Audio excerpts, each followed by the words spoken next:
Hello everyone, my name is Gerard Dragon Rider Khalil, but most of you know me as the Completionist right here on YouTube.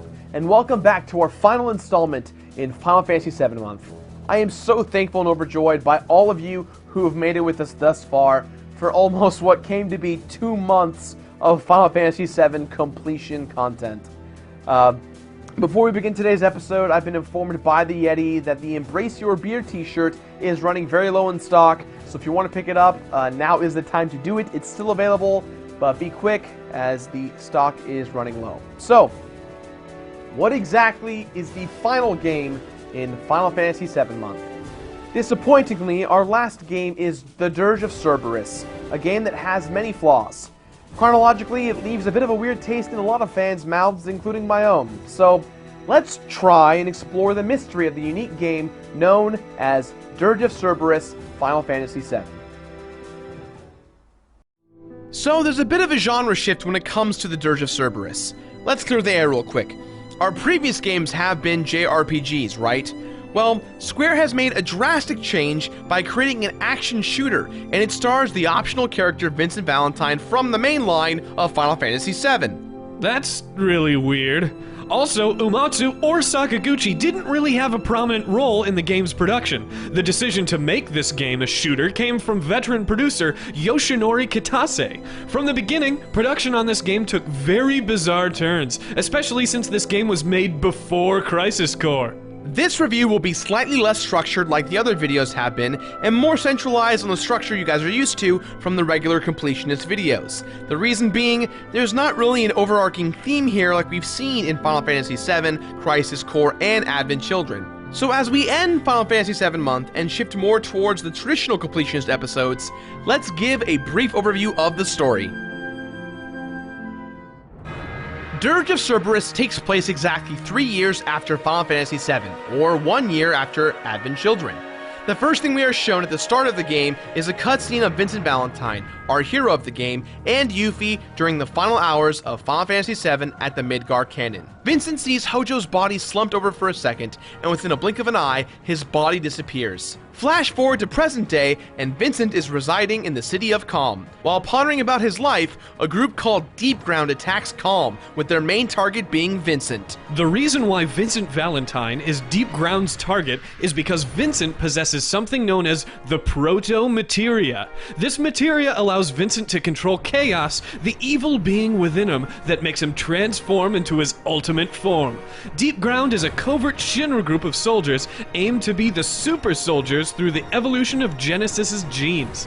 The group was inside Midgar during the last hours of Holy and Meteor battling each other, and they were crushed and sealed deep under Midgar for 3 years. The Deep Ground army is headed by the evil 5 antagonists of the game, known as the Spheats. Weiss is the powerful leader of the gang. Nero, his brother, has insane speed and strength, with his power coming from his ectoskeleton.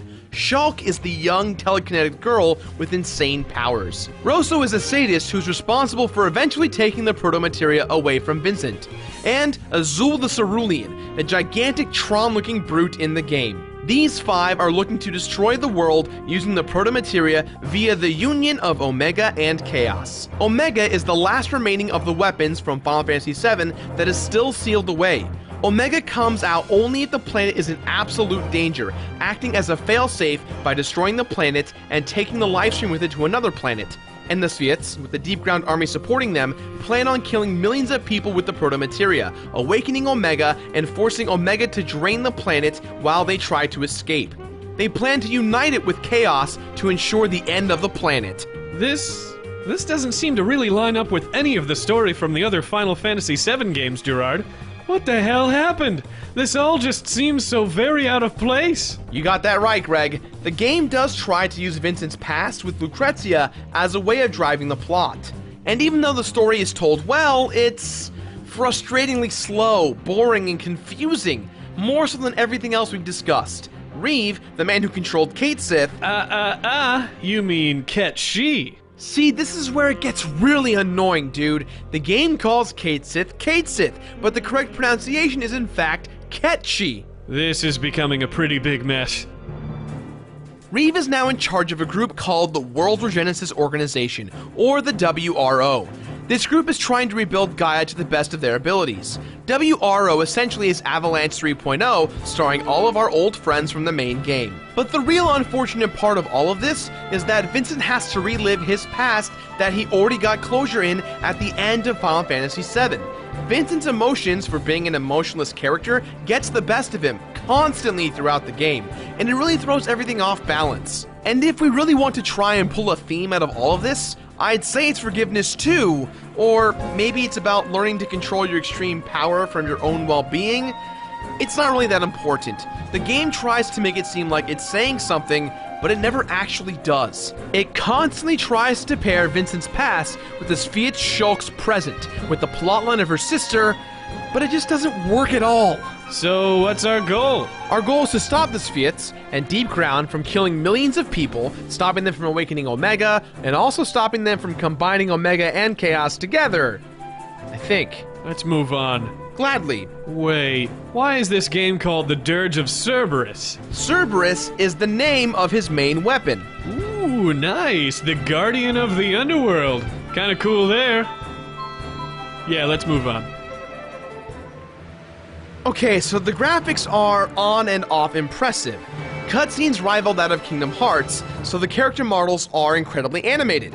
However, there's a big difference between Kingdom Hearts and Dirge of Cerberus. In Kingdom Hearts, during a cutscene, they animate any and all counterparts that are talking. In Dirge of Cerberus, they actually omit some characters. It's very weird to stare at a robot-looking Cid while gazing at a fully animated Shulk or Reeve.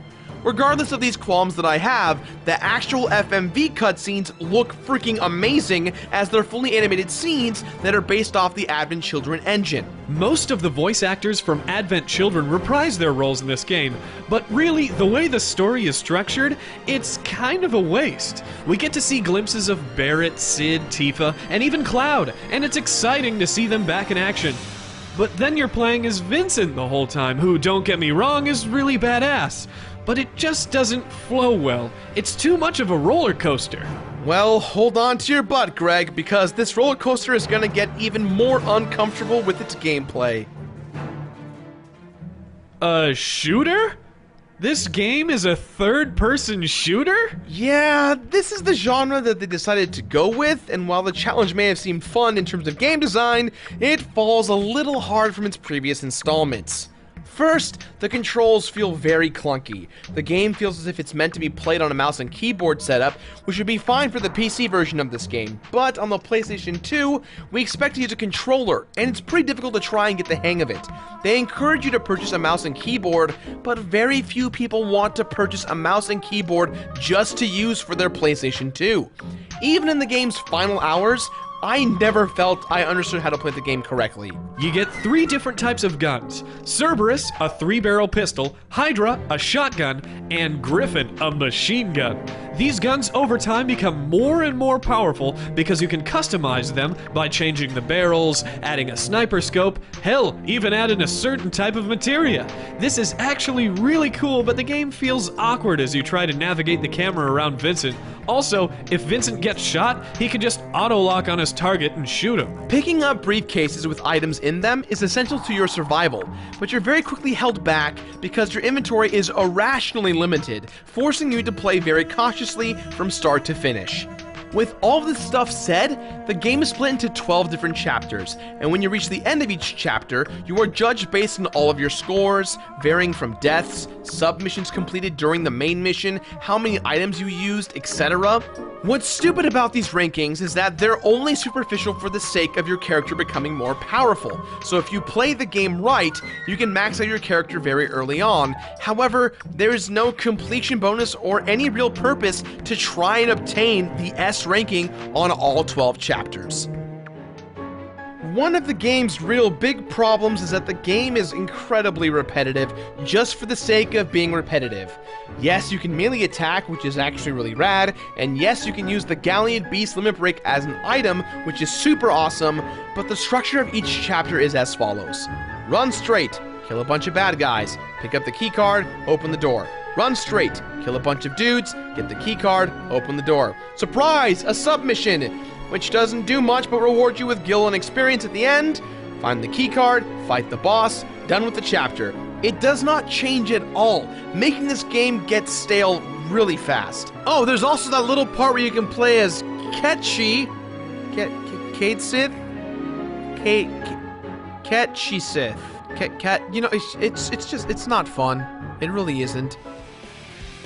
In terms of completion bonus, or specific things to look out for, there are a few items you can collect. If you get a model gun and upgrade it several times with several thousand gil and combine them correctly, you'll obtain Vincent's best weapon, Ultima Weapon, which is just broken. You'll shoot down bosses pretty quickly, no problem, and when you beat the game, you unlock hard mode, which isn't that hard, especially if you play the new plus hard mode, which just lets you carry everything over. There's also a secret ending, but we'll talk about that in a little bit. With the WRO making one last final assault, we head for Midgard to make our last stand. This cutscene is actually pretty badass to watch, except why does Cloud have a hard time with Rosso? I mean, he's super badass, he's defeated Sephiroth twice now, he's a hero! Oh well. We finally rise up to defeat all the Spheats except for Weiss, the most powerful of them all, and apparently he's possessed by Hojo? This is how they're tying everything together? The father of Sephiroth is using his ultimate plan to end the planet? Of course we defeat Weiss Hojo, but in the midst of all the craziness, Vincent, not having the proto-materia, merges with Chaos to become unstoppable. After the defeat of Hojo Weiss, Nero comes back and merges with Weiss. And then Weiss Nero merges with Omega, so now we must stop Omega Weiss Nero. Alright? Before we finish the game, there are several G reports, memory capsules, deep ground reports, and much more to collect in your journey. Getting these items will give you access to secondary missions that were all cut from the multiplayer version of this game, which was only available in Japan. Collecting some of these things will let you look at art galleries from concept art to full animated sequences. But that's kind of about it. Actually, collecting the G reports does reveal the secret ending. The secret ending shows Weiss being picked up by another one-winged angel that is named G. Wait, that's Genesis! What the hell? Hold on, this game was made before Crisis Core. As far as we know, Genesis is dead, but that character literally looks like Genesis! That's because it's supposed to be, Greg. Genesis is based off the pop sensation Gact, who voiced G and did two of the main theme songs from Dirge of Cerberus. In the case of the secret ending, to tie everything together, post-wise, they claimed that G is Genesis. Gact went on to voice the Japanese version of Genesis because Gact is basically Genesis. There's just no denying that. That's what they designed it for. Is there the struggle for this game, Gerard? Not really. The game is an easy breeze of 8 hours for the normal player, and in a completionist run, an easy 4 to 6. It's poorly paced, the story is very scattered, I almost care about no one, the gameplay is a mess of a third-person shooter, and it's just kind of all, in my opinion, really bad. This is what we got after Advent Children, and I'm so glad that the results of this game forced them to take their time with Crisis Core, because holy god, this was just a train wreck. Train wreck? Maybe that's how they were referencing Final Fantasy VII. Getting off the train? Yeah, that wasn't their aim. Now, I'm sure a lot of you out there are upset by my opinion of the game, considering that the game's third-person action-y approach actually worked for some people. But I'm looking at this on a bigger scope of what we've looked at, right? Look at what we analyzed thus far, and compare it to the Dirge of Cerberus. Dirge of Cerberus suffers from what I like to call Final Fantasy XIII syndrome. The game on its own is actually not bad and can be fun. Hell, even one person can consider it's actually a good game. But, as a Final Fantasy game, it's downright horrible. Dirge of Cerberus is, unfortunately in my eyes, a big pile of junk. It really is. It really sucks that this has to be the last thing that we remember from Final Fantasy VII Month. And if this was a regular episode of The Completionist, I would absolutely burn this title to the ground. But hey, you know what? I'll give them the benefit of the doubt. They tried. Not everything in the compilation of Final Fantasy VII can be perfect, I guess. You know, I can't believe that the legacy of Vincent Valentine went from being this mysterious, awesome monster character with a love and passion for a beautiful woman to whatever this game was. Just kind of bums me out. But with everything that's been said and done, this has been Final Fantasy VII Month, or 2. 7 weeks expanding on the universe of Gaia, and for the most part, this was a massive success. Let me know if you guys want me to do anything like this again with a brand new, different franchise. And needless to say, I think I hit my Final Fantasy quota for quite a while, and rest assured folks, next week, the Completionist returns with Greg and I to entertain you as we have been for the past few years. Thank you again for taking this journey with me, and we'll see you guys next week for another brand new episode of The Completionist. Oh, and by the way, we just hit 200,000 subscribers. We will be celebrating appropriately in the upcoming weeks. Till next time, guys, remember, embrace your beard. Take it easy.